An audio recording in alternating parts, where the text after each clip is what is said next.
Valentine's Day is right around the corner, and if you're looking for something to help celebrate with whoever you choose to celebrate it with, well, then we have the Cupid Crisis from Grand Gamers Guild for you today. Stick around after break as I explain briefly how it plays, and then give you my thoughts, followed by some spoilery type thoughts, followed by a summary. Time links are down below, and up above you will find a link to the playlist with all of the 18 card holiday hijinks escape room games we have covered. So, see you after the break. Alright, so Cupid Crisis from Grand Gamers Guild. If you're unsure how these holiday hijinks works, what happens is you're going to buy this. There's going to be a QR code. You're going to scan that QR code. It's going to take you to the website. You're going to pick the holiday hijinks you are playing, and you're going to press play. It is then going to bring you up. It's all a website. And on this website will be a timer that will start. When you start the thing, it'll tell you what card to grab. You're going to grab that card. The card is going to have some form of puzzle on it and an answer that it wants. You're going to enter the answer tab, or enter the answer on the answer tab, and then it'll tell you if you're right or wrong. If you're right, it's going to tell you other cards to possibly grab, or maybe just one card, and so forth and so on until you solve the whole thing. It'll say, congratulations, you have won. It'll give you a score and let you know how long it took and however many hints. Also on this website, there is that hints tab where you can look it up by card and get different types of hints there. And there's also an information tab that has different things you may need to solve the puzzles. They're not all always used, but they are ones that you might need, like Braille, flag, semaphone, the NATO alphabet, etc. So those are all in information tab, stuff that you might need to know, but you don't readily know off the top of your head. So with all that being said, let's get into what I think of this particular one. This one we enjoyed. This one is a 3 out of 3, and it did live up to that difficulty. We have played some 3 out of 3s that seem a bit easier than even some of the 2 out of 3 difficulty, but this 3 out of 3 difficulty definitely kind of seemed up there with the way that some of the puzzles interwove with each other or worked, or the way you had to go about it. This was another one whereas you think you might know how to do it, but then trying to implement that to actually get the answer is where some of that challenge lies. So overall, we did enjoy this one, but I will get into some of the spoilery stuff right now. Again, there will be time links down below, so you can skip this if you want to just hear the full-on summary of what we really enjoyed. All right, so spoiler starts in 5, 4, 3, 2, 1. All right, some spoilery parts of this that we enjoyed or that you might want to know.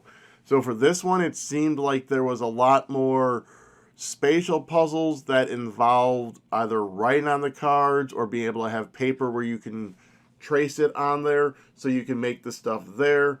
So we actually ended up using a wet erase marker on it, so that way we could gently wipe it off afterwards and it didn't get smudged while we played.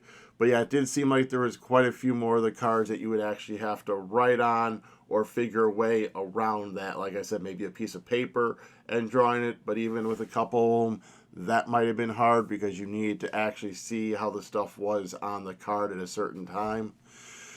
This one also was one that double backed on some answers for a couple of the puzzles. I mean, they did give you little hints as you went along to make sure that you realize that you might be having a double back, but this one definitely was one of the first ones that I remember doing where you started like maybe reusing a card. I mean, obviously outside the Groundhog Gambit, which that's the whole purpose of it.